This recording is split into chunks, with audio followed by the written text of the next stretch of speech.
오늘 저희들이 함께 나눌 말씀은 우리 사무엘기상 16장의 말씀을 함께 나누겠습니다. 우리 사무엘기상 후반부인데요, 14절부터 23절까지 말씀을 함께 나누겠습니다. 사무엘기상하는 물론 이제 사무엘이라는 이름이 들어가 있어서 사무엘이 주인공 같지만 사실은 다윗이 주인공이고요. 그리고 사무엘기상에서는 이제 사무엘을 통해서 사울이 어떻게 왕으로 세워지게 되고 또 사울의 뒤를 이어서 다윗이 어떻게 또 왕으로 세워지는 그 과정이 잘 나와 있습니다. 사무엘기상 16장부터는 그렇기 때문에 이제는 그 이야기의 중심이 사울에게서 다윗으로 그 이야기가 옮겨지게 됩니다. 사무엘기상 16장과 17장에서는 특별히 세 개의 이야기, 세 개의 에피소드를 통해서요, 다윗이 어떻게 이스라엘의 역사 속에 등장하게 되는지, 다윗이 어떻게 세계의 역사 속에 등장하게 되는지를 우리에게 잘 말해주고 있습니다. 시간 순으로 구성된 것도 아니고요. 다윗이 역사 속에 등장하는 것을 보여주기 위해서 문학적으로 이렇게 세 개의 에피소드를 이렇게 묶어 놓은 것으로 이해가 됩니다. 16장 1절부터 13절까지는 사무엘이 목동인 다윗에게 기름을 부으는 장면이 나오고요.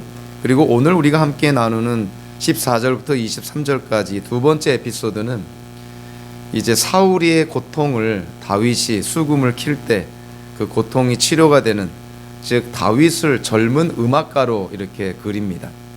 그리고 다음 장인 17장 전체는 우리가 너무나 잘 알고 있는 다윗과 골리앗 간의 그런 전투, 그래서 골리앗 에피소드를 통해서 이제는 다윗이 하나님의 전쟁을 싸우는 탁월한 그런 용사와 전사로 그렇게 묘사가 되고 있습니다.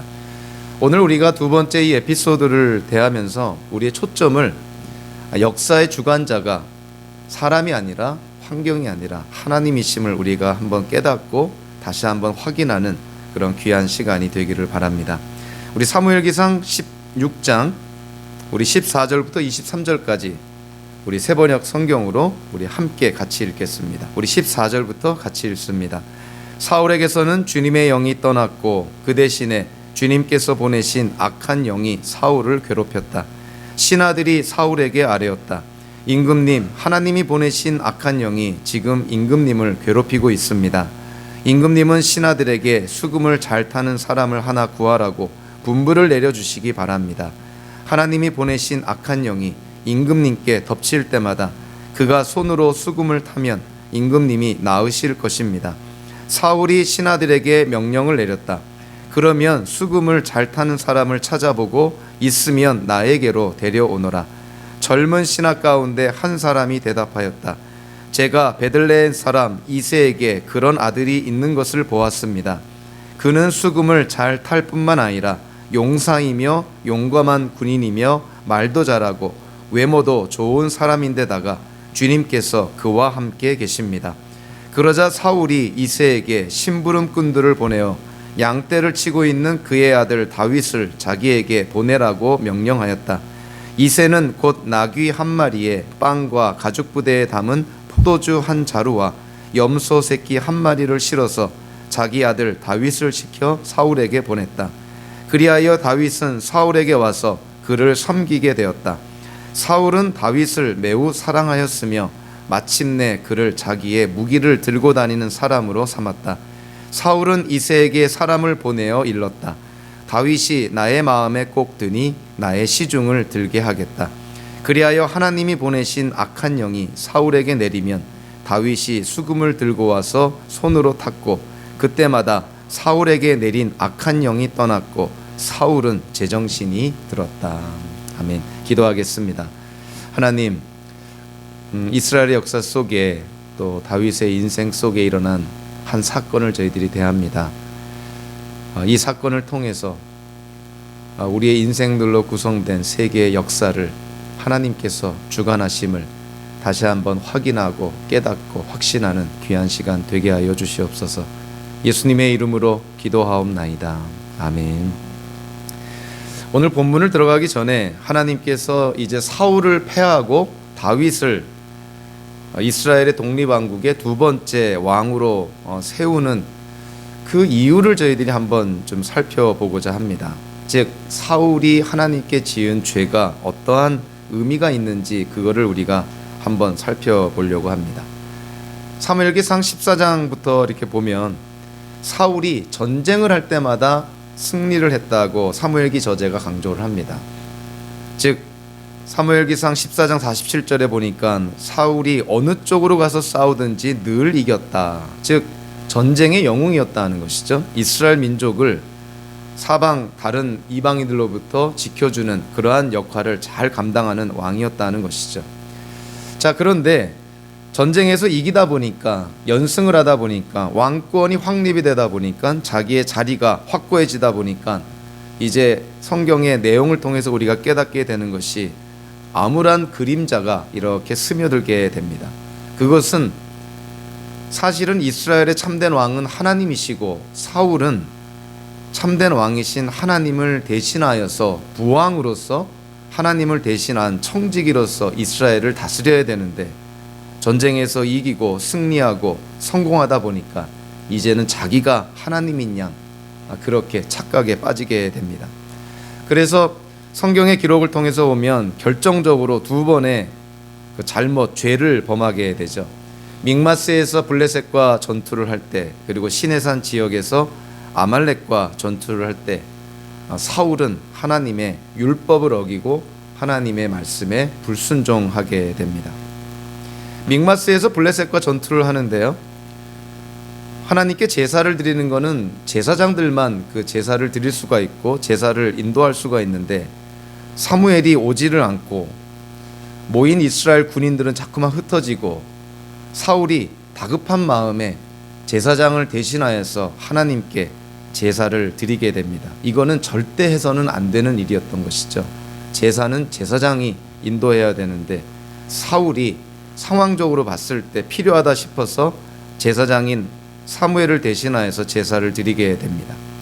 그리고 시내산에서 아말렉과 전투를 할 때 하나님께서 아말렉에 숨이 붙어 있는 모든 것들, 남녀노소 동물들까지 다 진멸하라, 철저하게 없애버리라 이렇게 명령을 내립니다. 그런데 사울이 자기 눈에 보기에 실한 것들, 좀 값어치 있는 것들, 버리기 아까운 것들은 죽이지 않고 살려둡니다. 그래서 전쟁에서 승리는 하고 어찌 보면 국민들로부터 칭송은 받았지만 하나님께 불순종하는, 하나님의 율법을 어기는 그런 죄를 지금 사울이 짓게 된 것이죠. 근데 사울이 하나님의 율법을 어기고 또 하나님의 말씀에 불순종하는 그 죄의 속성을 이렇게 보니까 놀랍게도 무엇과 관련이 되어 있냐면 하나님을 예배하는 것과 관련이 되어 있다는 점을 우리가 좀 눈여겨볼 필요가 있습니다. 블레셋과 싸움에서 사울이 사무엘이 도착도 하기 전에 제사장을 대신하여서 하나님께 제사를 드립니다. 그건 하나님의 율법을 어기는 것이죠. 즉 사람들을 단결시키고 전쟁을 좀 더 잘 준비하기 위해서 해서는 안 될 행동을 지금 사울이 행했던 것이죠. 즉 하나님을 예배하는 그러한 모양을 통해서 이스라엘 민족들을 모아서 전쟁을 준비하려는 그런 사울의 모습을 보게 됩니다. 아말렉과 전쟁에서 이스라엘 민족이 승리했을 때 사울이 살아있는 것들은 다 죽이라고 했는데 값나가고 값어치 있는 아주 실한 동물들은 살려둡니다. 그 살려둔 이유가 뭐냐면 사실은 변명을 하는 것이죠. 이 동물들을 하나님께 제물로 드리겠다는 것이죠. 즉 하나님을 예배하기 위해서 이 동물들을 사용하기 위해서 동물들을 죽이지 않았다는 것입니다.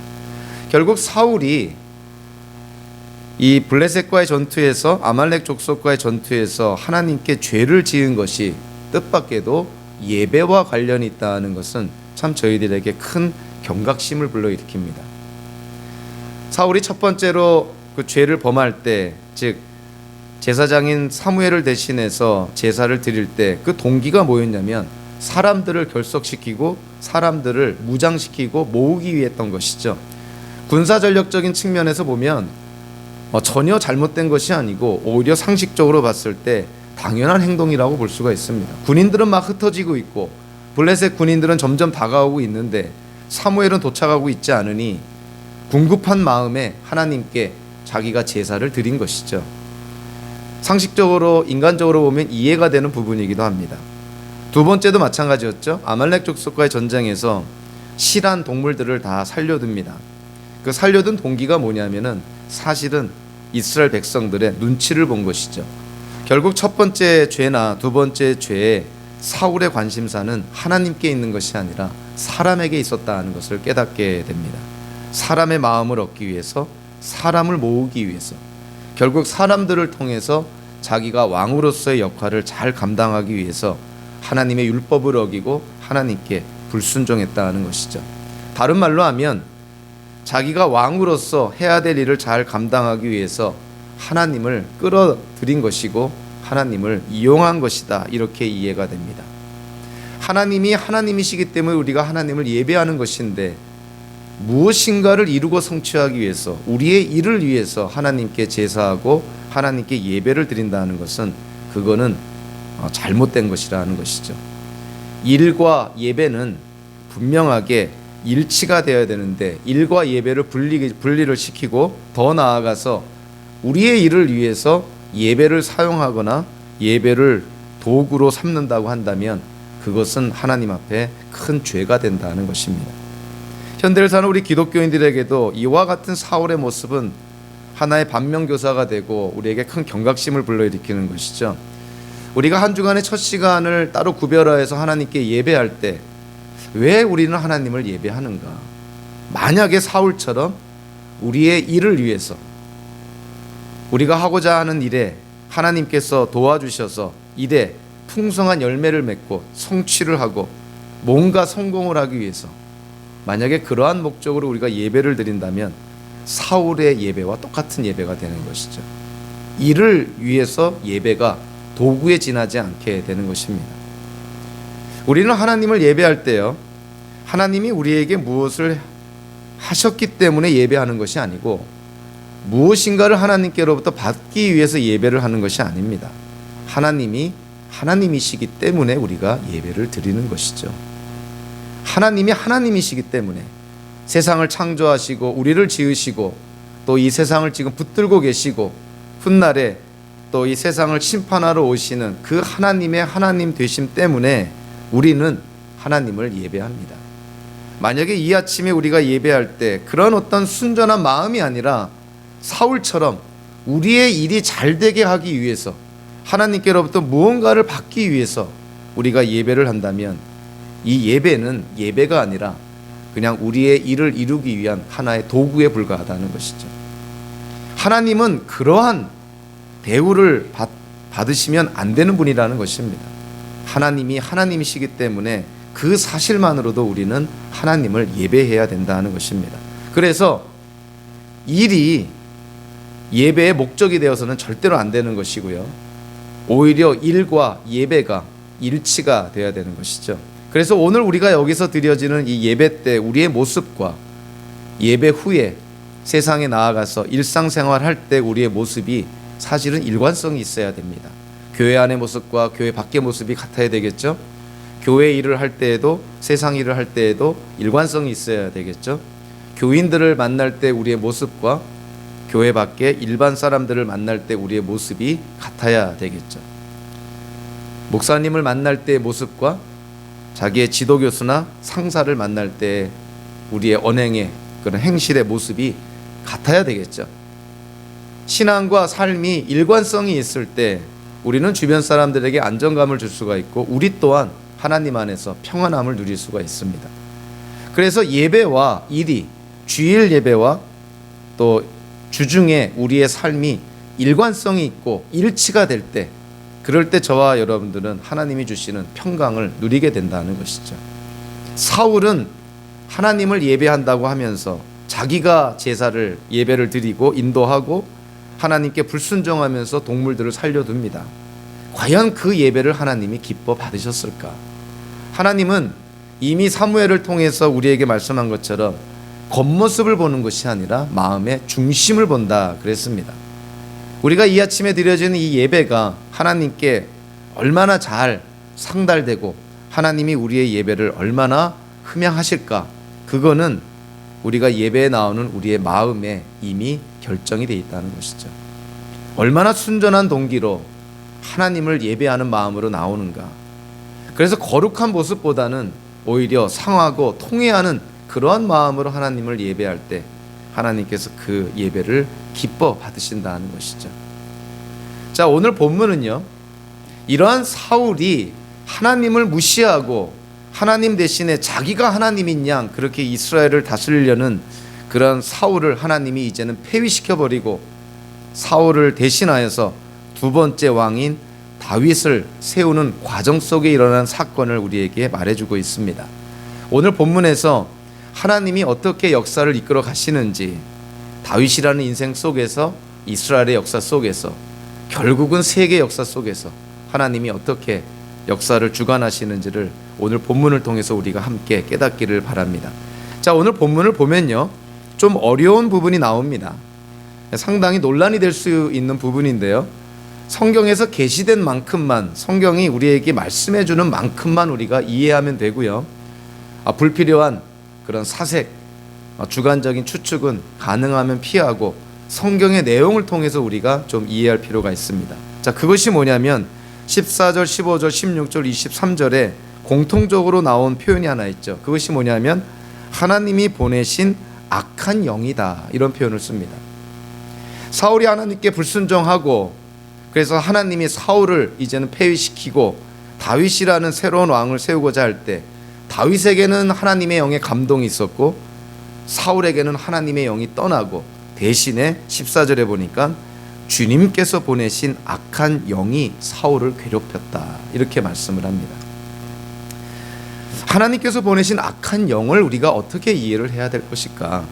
성경 전체를 통해서 우리가 좀 이해해 볼 필요가 있는데요, 우리가 먼저 분명하게 이해할 것이 뭐냐면은 우리는 하나님의 하나님 되심을 믿는 그런 삼위일체, 성부, 성자, 성령 삼위일체 하나님을 믿습니다. 그렇기 때문에 다신론은 절대로 우리가 용납할 수 없는 그러한 이론인 것이죠. 그뿐만이 아니라 이 땅은 하나님과 사탄이 동시에 지배하는, 선과 악이 동시에 지배하는 그런 이원론적인 세계관도 우리는 결코 받아들여져서는 안 됩니다. 다신론도 우리가 배제하고 그런 이원론적인 세계관도 우리가 배제한다면 하나님께서 보내신 악한 영, 이거를 우리가 어떻게 이해를 할 것인가? 굉장히 어려운 부분이 아닐 수가 없습니다. 많은 성경학자들이요, 이 부분을 이렇게 이해하는데 그것이 최선이라고 생각을 합니다.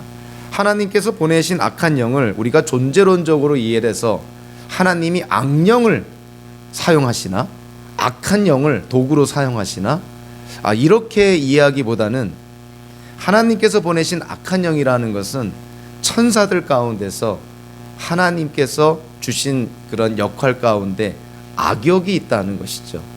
우리는 천사 그러면 좋은 것만 생각합니다. 우리를 구원해 주시고 공급해 주시고 우리를 지켜주시고 보호하시는 그런 수호 천사와 같은 좋은 역할만 우리가 생각하는데, 사실은 성경을 통해서 보면 천사를 통해서 하나님이 징계할 때는 징계하시고요, 징계를 통해서 사람을 죽일 때는 또 죽이시고, 그리고 사람 간에 갈등도 일으키시고, 어떤 때는 거짓말하는 영이 되어서 하나님의 뜻을 이루시기도 합니다. 굉장히 우리가 생각하는 천사의 어떤 그런 역할, 잡 디스크립션과는 조금 다른 면모가 있다는 것을 깨닫게 되죠. 예를 들어 볼까요? 우리 사사기 9장 23절에 보면은 이런 내용이 나옵니다. 아비멜렉이라는 사사가 있었는데 이 사람이 세겜 성읍의 사람들의 지지를 통해서 사사가 됩니다. 이스라엘의 지도자가 되는 것이죠. 근데 하나님이 그거를 악하게 봅니다. 그래서 하나님이 어떻게 그들을 심판하냐면 아비멜렉과 세겜 성읍의 사람들을 갈등을 일으키고 그들 사이를 대적시키게 만듭니다. 자, 그것을 어떻게 한다고 되어 있냐면 사사기 9장 23절에 이렇게 말합니다. 그때 하나님이 악령을 보내셔서, 여기서 말하는 악령도 이블 스피릿을 의미하는 것이라기보다는 천사 가운데 악역을 담당하는 천사라고 이해하시는 것이 좋습니다. 하나님이 악령을 보내셔서 아비멜렉과 세겜 성읍 사람들 사이에 미움이 생기게 하시니 세겜 성읍 사람들이 아비멜렉을 배반하였다. 즉 이전에는 한 통속이었던 세겜 사람들과 아비멜렉이 하나님이 보내신 천사로 말미암아 갈등이 일으키고 대적하게 되고 나중에는 전쟁까지 치르게 됩니다. 자, 이 역할을 누가 했다고요? 네, 천사가 한 것이죠. 근데 천사에게 주어진 역할은 악한 역할이 주어졌다는 것입니다. 그러니까 어떤 때는 하나님이 천사를 사용해서 천사에게 악한 역할을 맡길 수도 있다는 것이죠. 또 하나 사무엘기상 24장에 보면 다윗이 하나님께 범죄한 것 중에서 인구조사하는 죄를 범하게 됩니다. 거기에 대해서 사무엘기 저자가 24장에서 이렇게 언급을 합니다. 주님께서 다시 이스라엘에게 진노하셔서 백성을 치시려고 다윗을 부추기셨다. 너는 이스라엘과 유다의 인구를 조사하여라. 인구조사로 말미암아 하나님께서 진노하셔서 다윗을 이스라엘을 징계하는데, 징계하는 여러 가지 방법 중에서 다윗이 택한 것이 뭐냐면 전염병으로 징계받는 걸 택하게 됩니다. 그래서 하나님이 전염병으로 이스라엘을 징계하는데요, 그 부분에 대해서 15절 16절에서 이렇게 묘사합니다. 그리하여 그날 아침부터 정화해진 때까지 주님께서 이스라엘에 전염병을 내리시니 단에서부터 부엘세바에 이르기까지 백성 가운데서 죽은 사람이 7만 명이나 되었다. 천사가 예루살렘 쪽으로 손을 뻗쳐서 그 도성을 치는 순간에 주님께서는 재앙을 내리신 것을 뉘우치시고 백성을 사정없이 죽이는 천사에게 그만하면 됐다. 이제 너의 손을 거두어라 하고 명하셨다. 다윗이 인구조사라는 죄를 범했을 때 하나님이 이스라엘에게 징계를 하는데 그 징계를 누구를 통해서 한다고 되어 있냐면 천사를 통해서 징계한다는 것이죠. 그래서 무려 몇 명이나 죽었다고요? 7만 명이나 죽었다. 이렇게 묘사합니다. 그러니까 어떤 천사는 아주 좋은 선한 그러한 일을 맡기도 하지만 사무엘기 하 24장에 다윗의 인구조사와 관련돼서 하나님께로부터 이 역할을 맡은 이 천사는 악역을 맡은 것이죠. 이스라엘 백성들을 7만 명이나 죽이는 그러한 하나님의 징계를 대신하는 그런 역할을 맡게 됩니다. 자, 또 하나요. 하나만 더 우리가 예를 든다면 솔로몬 왕 이후에 이스라엘은 남과 북으로 나뉘어지게 되죠. 북이스라엘과 남유다로 나눠지게 되는데 북이스라엘은 처음부터 끝까지 우상 숭배와 하나님께 불순종하는 죄를 짓게 되는데요. 북이스라엘의 역사 속에서 가장 악한 왕이자 어찌 보면은 성경에서 가장 비중 있게 다루어지는 왕이 아합이라는 왕입니다. 아합의 부인은 잘 아실 거예요. 이세벨이라고 그러죠. 그래서 아합과 이세벨. 북이스라엘의 역사 속에서 가장 핵심이 되는 그러한 왕과 왕비인 것이죠. 그 아합이 전쟁터에서 죽게 되는데요. 그 전쟁터에서 죽게 되기 전에 그 어떠한 상황을 성경은 묘사를 하고 있는데 우리 열왕기상 22장 우리 한번 같이 가겠습니다. 이 사무엘기 상하 지나서 바로 나오는 것이 열왕기상인데요. 열왕기상 22장 19절부터 23절까지를 우리 한번 같이 보겠습니다. 본문이 좀 길어서요. 제가 읽을 때 여러분들 눈으로 이렇게 따라와 주시며 전체 이야기를 한번 같이 이해하면 좋겠습니다. 열왕기상 22장 19절부터 23절까지요. 자, 미가야라는 선지자 예언자가 하나님의 말씀을 계시합니다. 그 자리에 모여있는 아합을 포함한 많은 사람들에게 하나님을 대신하여서 하나님의 말씀을 대언하는 것이죠. 그래서 19절부터 23절까지 제가 읽을 테니 여러분들 눈으로 따라와 주시기 바랍니다. 그러므로 이제는 주님의 말씀을 들으십시오. 내가 보니 주님께서 보좌에 앉으시고 그 좌우 옆에는 하늘의 모든 군대가 둘러서 있는데 주님께서 물으십니다. 누가 아합을 꿰어내어서 그로 길르앗의 라못으로 올라가서 죽게 하겠느냐? 그러자 그들은 이렇게 하자 또는 저렇게 하자 하며 저마다 자기의 의견을 말하는데 한 영이 주님 앞에 나와서 말합니다. 제가 가서 그를 꿰어내겠습니다. 그러자 주님께서는 그에게 물으십니다. 그를 어떻게 꿰어내겠느냐? 그러자 그는 대답합니다.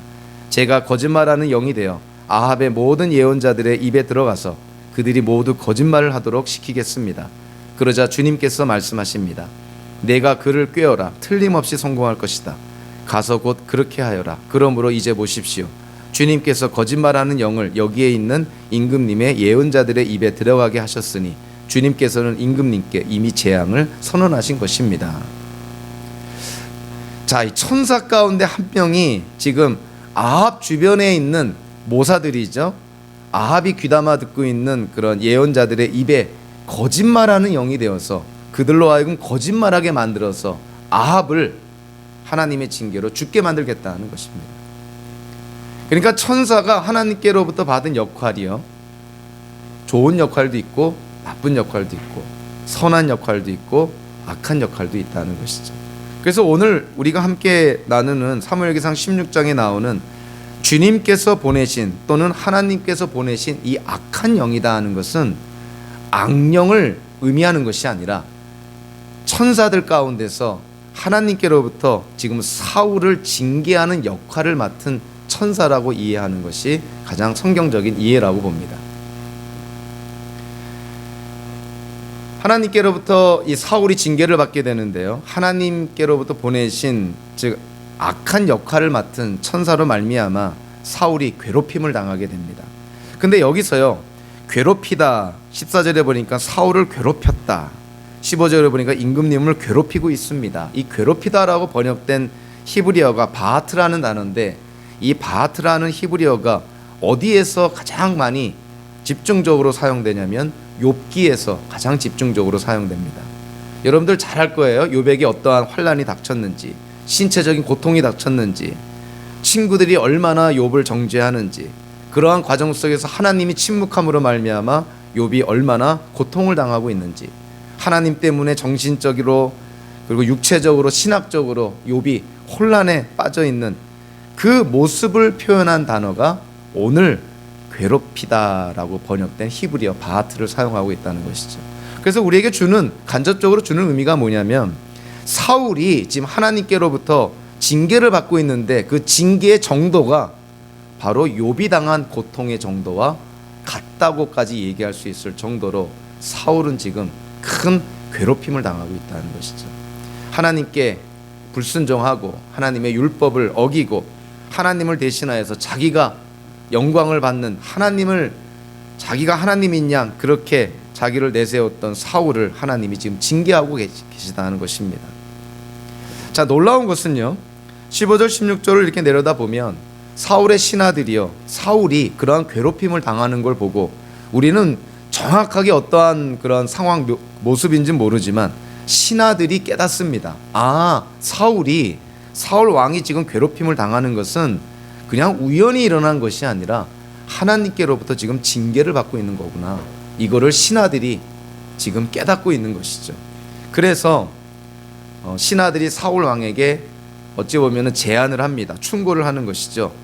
이 당시에도 음악으로 이렇게 치료하는 그러한 어떤 기법이 발달이 됐는지요, 수금을 잘 타는 사람, 수금을 잘 연주하는 사람을 불러다가 왕이 괴로움을 당할 때마다 수금을 키게 해서 그 괴로움을 극복하도록 그런 어떤 방법을 제안을 합니다. 사울왕이 듣고 보니까 아주 괜찮은 그런 그 제안이라고 생각해서 17절에 사울이 신하들에게 명령을 내립니다. 그러면 수금을 잘 타는 사람을 찾아보고 있으면 나에게로 데려오너라. 그러니까 사울도 너무 괴로우니까 그 신하들의 그런 제안이 또 썩 합리적이고, 그 당시 상황으로 봤을 때에도 또 이 음악으로 치료하는 것이 아마 많이 보편화됐는지 사울이 쉽게 그 제안을 승낙해서 명령을 내립니다. 자, 그런데요, 사울이 수금을 잘 타는 사람을 찾아보라 라는 이 표현 안에는 놀라운 의미가 좀 담겨져 있습니다. 사울은 무의식 가운데 전혀 의미를 알지 못하는 가운데 이 수금을 잘 타는 사람을 찾아보라고 했지만, 사실은 이 그 문장 안에는 예언적인 그러한 측면이 담겨져 있다는 것을 깨닫게 됩니다. 어쩔 수 없이 우리가 히브리어 원어를 이렇게 보게 되면요, 수금을 잘 타는 사람, 이 잘한다, 이거를 히브리어로 토브라고 그러는데, 사무엘기상 15장 28절에 보니까 사울이 아말렉 족속을 진멸하는 하나님의 말씀에 불순종했을 때 사무엘이 사울에게 하나님의 심판의 메시지를 전합니다.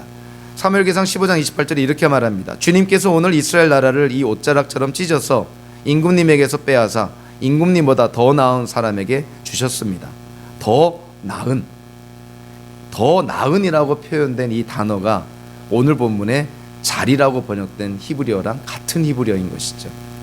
그러니까 이 토브라는 단어가 사용이 될 때 이미 어떠한 맥락에서 사용이 됐냐면, 사울을 대체할 왕을 묘사할 때 이 단어가 사용이 됩니다. 또 하나, 사울이 수금 잘 타는 사람을 찾아보라 그랬는데요, 이 찾아보라라고 번역된 이 단어가 원어적으로는 보다라는 뜻입니다. 그런데 이 보다라는 히브리어가 또 어디서 사용이 됐냐면 그 사무엘기상 16장 1절에 보니까요. 내가 이미 그의 아들 가운데서 왕이 될 사람을 한 명 골라 놓았다. 이 골라 놓았다라고 번역된 단어가 사실은 보았다라는 단어입니다. 그러니까 사울이 수금을 잘 타는 사람을 찾아보라. 그러니까 수금을 잘 타는 사람을 한번 보라. 이렇게 명령을 했을 때는 원어적으로 우리에게 어떠한 의미를 지금 암시하고 있냐면 사울을 대체할 왕을 찾아보라. 그러한 의미로 얘기한 것이죠. 사울은 전혀 자기가 무슨 의미로 얘기한지는 모르지만 사무엘기 저자는 사울의 말을 인용하면서 사울이 무의식적으로 자기의 질병을 고치는 수금 타는 사람이 아니라 자기를 대체할 하나님이 예비하신 또 다른 왕을 찾아보라는 그러한 뜻으로 이 말을 한 것으로 그렇게 사무엘기 저자가 묘사를 한 것입니다. 18절에 보니까 사울이 수금을 잘 타는 사람을 찾아보라 그랬을 때 젊은 신하 가운데 한 사람이 사울에게 한 사람을 소개합니다. 누구를 소개합니까? 다윗을 소개하는 것이죠. 베들레헴에 사는 사람이 있습니다. 이새라는 사람의 아들인데 그는 수금을 잘 탈 뿐만이 아니라 용사이며 용감한 군인이며 말도 잘하고 외모도 좋은 사람이고 더군다나 주님께서 그와 함께 계십니다. 요즘 말로 하면 상남자 중에 상남자죠. 이렇게 훌륭한 자격을 갖춘 사람이 또 있을까? 스펙이 아주 대단한 것이죠. 싸움도 잘하고 용감하고 언변도 있고 또 외모도 잘생기고 더군다나 믿음도 좋고 더 이상 바랄 나위 없는 아주 훌륭한 그런 신랑감인 것을 보게 됩니다.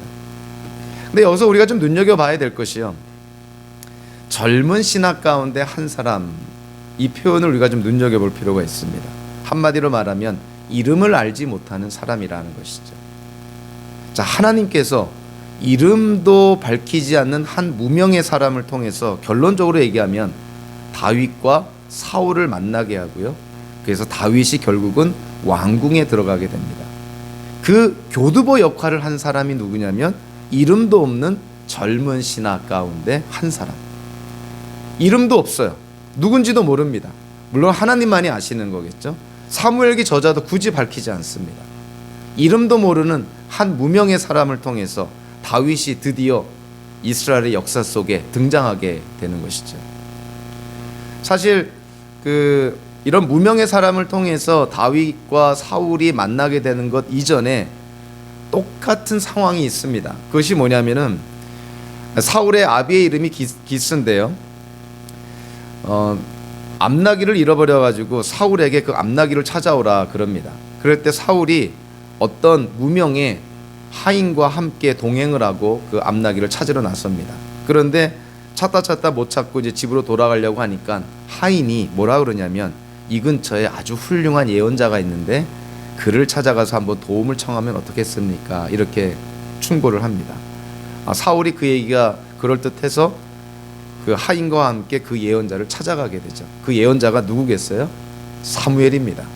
그래서 사울이 사무엘을 만나게 되고 사무엘이 사울에게 기름을 부어서 이스라엘의 첫 번째 왕으로 세우는 역사가 일어나게 되는 것이죠. 사울이 사무엘을 만나게 된 교두보 역할을 누가 했다고요? 이름도 알지 못하는 한 명의 하인 때문에 만나게 됩니다. 그러니까 사울이 사무엘을 만난 것도 한 무명의 사람을 통해서, 이름을 알지 못하는 한 종을 통해서 만나게 되죠. 오늘 본문에서 다윗이 사울을 만나서 이스라엘의 역사에 전면에 등장한 것도 사실은 이름을 알지 못하는 한 젊은 신하, 한 무명의 사람 때문에 다윗이 사울을 만나게 되는 것이고, 결국 다윗이 우여곡절을 통해서 이스라엘의 왕으로 세워지게 되는 것이죠. 우리가 여기서 하나님의 섭리를 깨닫게 됩니다. 이 땅에 일어나는 모든 일들이 우연히 일어나는 일은 없고요, 다 하나님의 계획하심 속에서, 하나님의 인도하심 속에서, 하나님의 주권 속에 일어나게 되는데, 이런 무명의 사람, 이름도 알지 못하는 사람을 통해서 하나님은 하나님의 뜻을 이뤄나간다는 것이에요.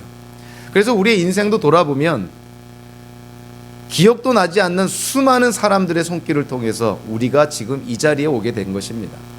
다만 기억이 안 날 뿐이죠. 하나님은 수많은 사람들, 이름도 알지 못하는 사람을 통해서 우리의 인생을 이끌어 나가는 것이죠. 그래서요, 하나님의 역사가 물론 경우에 따라서는 우리에게 잘 알려진 그러한 유명한 사람을 통해서도 하나님이 뜻을 이뤄 나가시기도 하지만 얼마나 많은 경우에는 이름도 알지 못하는, 이름도 알려지지 않는 무명의 사람들을 통해서 하나님께서 하나님의 뜻을 이뤄 나갈까 우리가 한번 생각해 볼 필요가 있는 것이죠. 하나님의 역사는 이름이 없는 사람들을 통해서 일어날 때 하나님께 더 큰 영광이 돌려지게 되겠죠. 자, 만약에 우리가요, 하나님의 일을 한다고 우리의 이름을 드러내고 만약에 우리의 정체성을, 우리의 존재감을 자꾸만 드러내려고 한다면 결국 누구의 이름이 감추어지고 누구의 존재가 감추어집니까? 하나님의 이름이 감추어지고 하나님의 존재가 감추어지겠죠. 결국 우리가 드러나면 드러날수록 하나님은 더 감추어집니다. 우리가 사람의 영광을 받으면 받을수록 하나님의 영광은 가리워집니다. 하나님께서 이름도 없는 정말 무명의 사람을 통해서 하나님 뜻을 이뤄 나간다는 것은 굉장히 우리에게 경각심을 불러일으키는 것이죠. 저와 여러분들이 하나님께 쓰임 받기를 원합니다. 어차피 사는 인생인데, 짧은 인생인데 어차피 사는 것 하나님께 쓰임 받기를 원하는데 그 이면에는 우리의 어떤 죄성 가운데는 어떠한 심정이 살며시 있냐면 내 이름이 좀 드러나기를 원하는 거예요. 하나님의 영광을 위해서 쓰임 받기 원한다고 하지만 저 마음 한구석에는 내 이름도 좀 드러나기를 원하는 거예요. 사람들이 좀 알아보기 원하는 거예요. 내 이름을 사람들이 좀 기억하기 원하는 것입니다. 만약에 그렇다면 사람들이 내 이름을 기억하고 내가 행한 것을 기억하고 그렇다면 하나님의 이름이 감추어지겠죠. 하나님보다는 사람에게 초점을 맞춰지겠죠. 사람은 어쩔 수 없습니다. 눈에 보이지 않는 하나님보다는 눈에 보이는 사람에게 자꾸만 시선을 뺏기게 돼 있죠.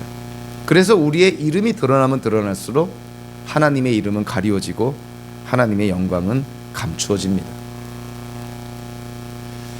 이 부분을 어떤 성경학자가 이렇게 풀어나가면서 한국 교회를 아주 적나라하게 비판을 했죠.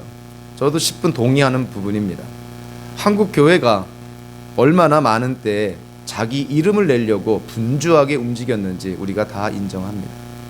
소리 없이 드러나지 않게 선한 사마리아처럼 이름 없이 그렇게 사회에 나아가서 선한 일을 한 교회보다는 이름을 내고 명예를 세우려고 하고 사람들 앞에서 인정받으려고 하는 그러한 어떠한 형태로 한국 교회가 움직인 것이 아닌가.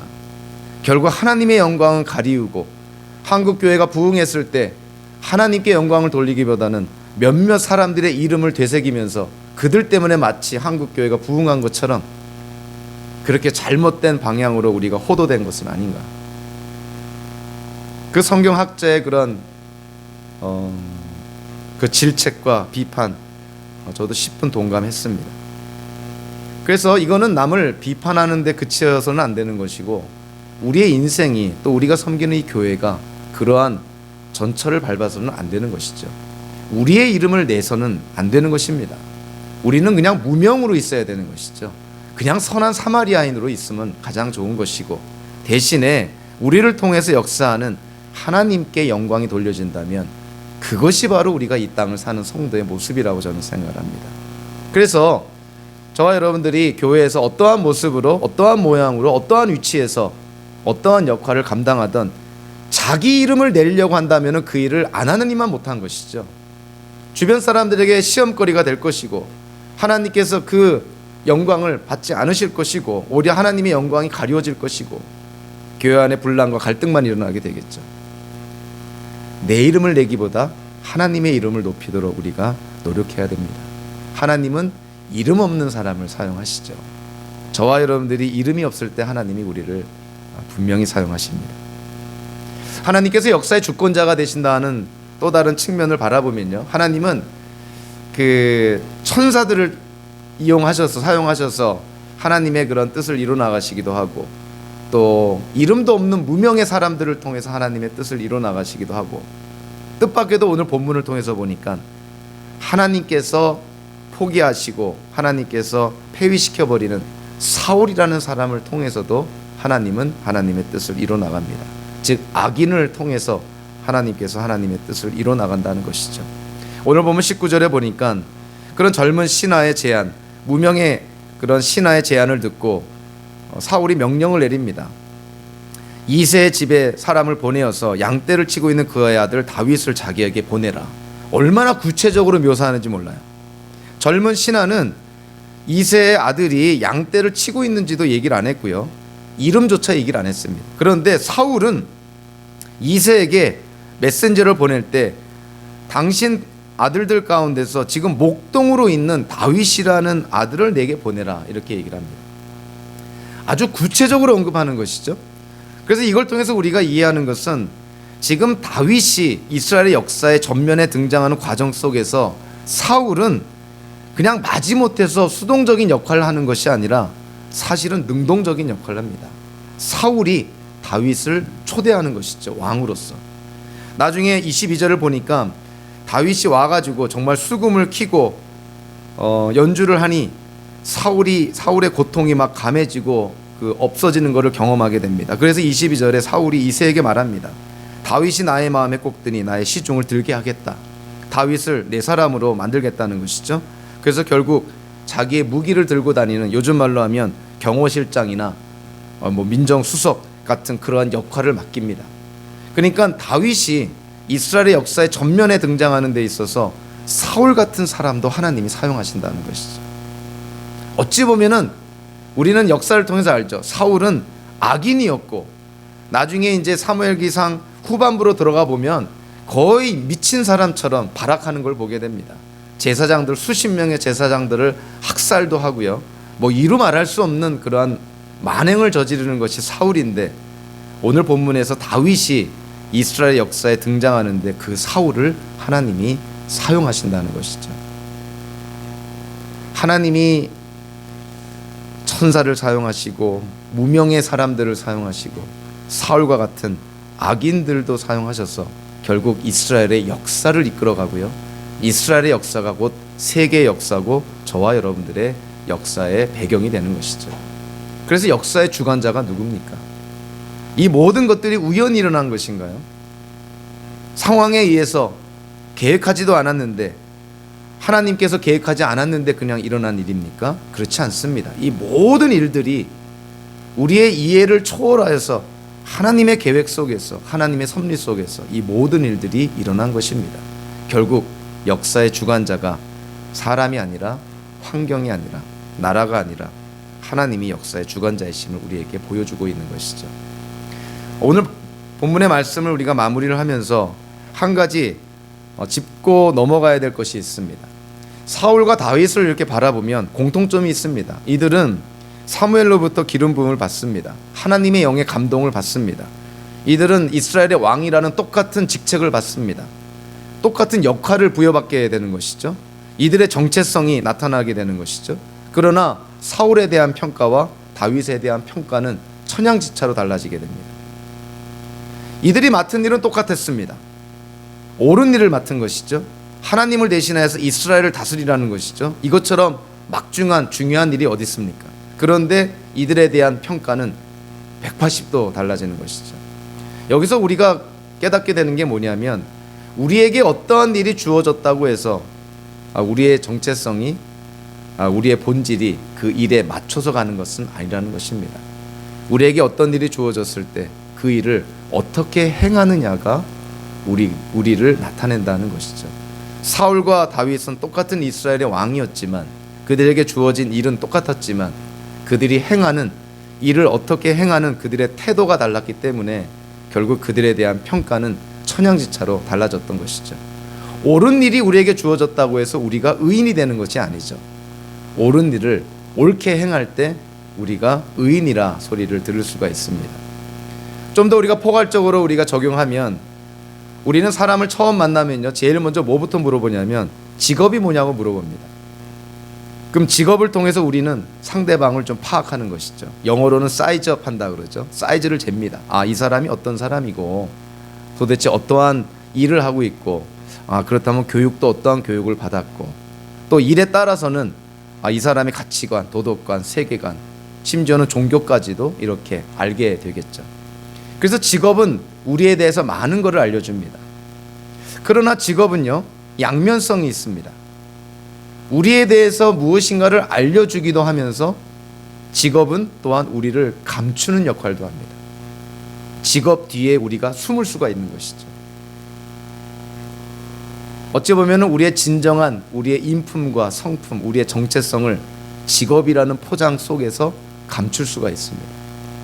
그것이 저와 여러분들이 이 땅을 살 때 많이 실족하고 실수하는 부분이기도 하죠.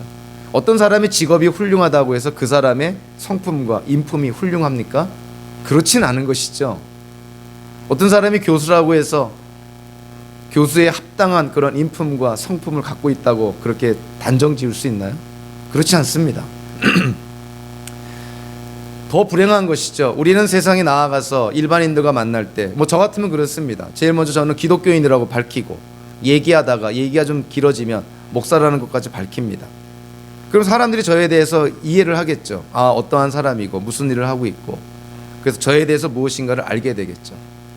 근데 한편으로는 저의 본질이 그 저의 직업이나 제가 하는 일 속에 감추어질 수가 있는 것이죠. 저도 어쩔 수 없는 죄인인데, 사람들은 목사라 그러면 뭔가 다르게 보고, 교수라 그러면 뭔가 품위 있게 보고, 어떤 직업이 고상하면 그 사람도 고상한 줄로 알고, 그렇게 보지 않습니까? 그래서 직업이라는 것은 우리를 드러내기도 하지만 우리의 진정한 모습을 감추기도 하는 것이 직업입니다. 그래서 지혜로운 자는 이 땅을 살 때 어떤 사람을 만나서 관계를 맺어갈 때 그 사람의 직업이 정말 그를 잘 나타내고 있는지, 아니면 그를 감추고 있는지, 그러한 것들을 우리가 인생 속에서 분별하는 그런 지혜를 얻는 것이 참 중요하다고 저는 생각을 합니다. 사울도 왕이었습니다. 다윗도 왕이었습니다. 둘 다 기름 부음을 받았고요, 성령의 감동을 받은 왕이었던 것이죠. 그러나 그들은 전혀 다른 인생을 삽니다. 저와 여러분들도 서로 같은 직업을 갖는다 하더라도 우리가 그 직업을 어떻게 행하느냐에 따라서, 우리가 어떻게 그 직업을 바라보느냐에 따라서 저와 여러분들의 인생은 천양지차로 달라지게 될 것입니다. 오늘 우리는 역사의 주관자가 하나님이심을 우리는 깨닫게 됐습니다. 하나님은 천사를 통해서도 사람을 징계하고 무명의 인물들을 통해서 하나님의 뜻을 이루어 나가시고, 심지어는 하나님께로부터 버림받은 악인을 사용하면서까지 하나님의 뜻을 이루어 나갑니다. 세계 역사는 저와 여러분들의 인생의 이야기로 구성이 되어 있습니다. 하나님께서 세계 역사의 주관자라면 저와 여러분들의 인생의 주관자이기도 하는 것이죠. 그래서 그 하나님이 우리의 인생의 주인이 되신다는 사실은 우리에게 큰 격려가 되고 안정감을 주고 담대함을 주고 자유함을 줍니다. 저와 여러분들의 인생 속에 정말 우리에게 주어진 인생, 모든 사람에게 주어진 인생이지만 성도로서 바르게 구별된 그런 삶을 통해서 하나님의 영광을 드러내는 모든 성도님들 되시기를 주님의 이름으로 축원합니다. 기도하겠습니다. 하나님 아버지, 역사의 주관자가 하나님이심을, 또 다윗의 인생 속에, 이스라엘의 역사 속에 일어난 한 사건을 통해서 다시 한번 깨닫게 되었습니다. 우리의 인생의 주인이 하나님이심을 고백합니다. 비록 상황이, 우리에게 벌어지고 일어나는 일들이 우리의 이해를 뛰어넘는 일이라 하더라도 하나님께 대한 절대 믿음과 신뢰를 통해서 담대하게 예수님이 세상을 이기신 것처럼 우리도 세상을 이기며 살아갈 수 있도록 인도하여 주시옵소서. 예수님의 이름으로 기도하옵나이다. 아멘.